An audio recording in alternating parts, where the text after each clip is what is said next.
शायद उस दिन भारत में सूरज की किरणें दक्षिण की ओर से निकली होंगी। 15 अक्टूबर 1931 तमिलनाडु के रामेश्वरम में मुस्लिम परिवार में एक चमकते सितारे ने जन्म लिया।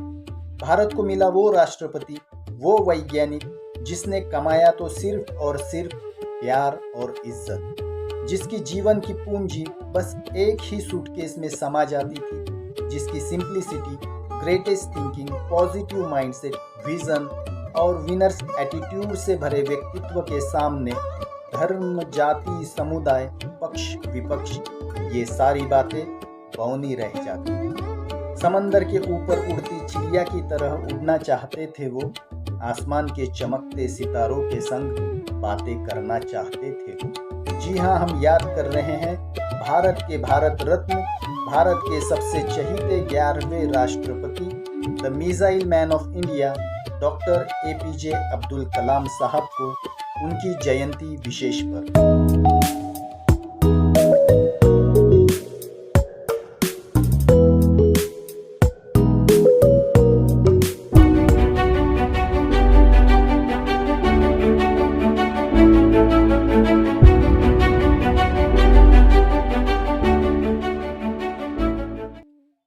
Doctor Avul Pakir Jainulabdeen Abdul Kalam. एक बेहतर भारत के लिए कलाम साहब ने न सिर्फ बड़े सपने देखे, बल्कि उन सपनों को साकार करने के लिए हर वो प्रयास, हर वो कदम उठाए जिसने भारत को न्यूक्लियर पावर बनाया और सुपर पावर देशों में शामिल कराया। डॉक्टर कलाम साहब का व्यक्तित्व शब्दों में बयां कर पाना नामुमकिन सा है। कलाम साहब का व्यक्तित्व, उनका संघर्ष, उनकी उपलब्धियां और उनकी टीचिंग्स हर भारतीय युवा के लिए प्रेरणा का स्रोत है। सबसे बड़ी बात जो डॉक्टर कलाम साहब से सीखनी चाहिए, वो कहते थे, you have to dream big. दुनिया का कोई मंत्र आपको जीत नहीं दिला सकता, उसके लिए आपको बड़े सपने देखने होंगे। A dream is not that which you see while sleeping, it is something that does not let you sleep.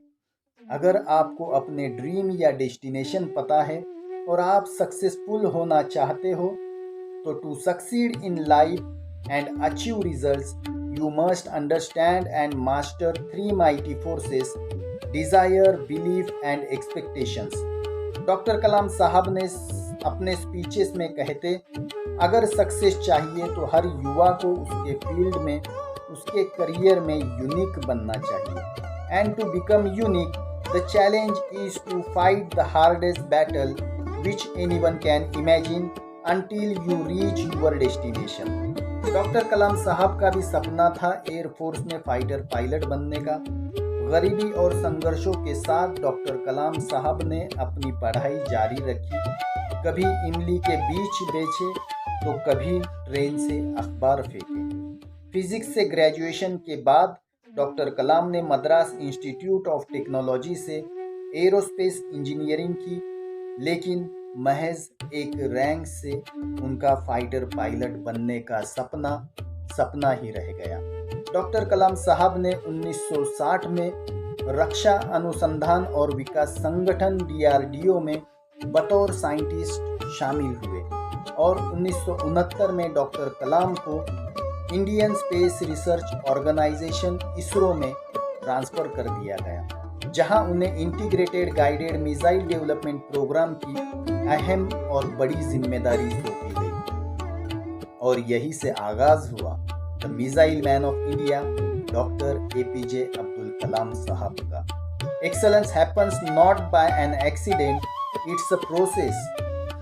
Bharat ने अपने integrated guided missile development programme का ऐलान तो कर दिया था और अपने लगातार प्रयास किए जा रहा था, लेकिन लगातार भारत के परमाणु परीक्षण असफल भी हो रहे थे और दुनिया की पावरफुल मुल्कों को लगातार भारत पर तंज कसने का मौका भी मिल रहा था। ऐसी डिफिकल्ट सिचुएशन में भी डॉक्टर कलाम और उनकी टीम विचलित न होते हुए अपने प्रयास करती जा रही थी।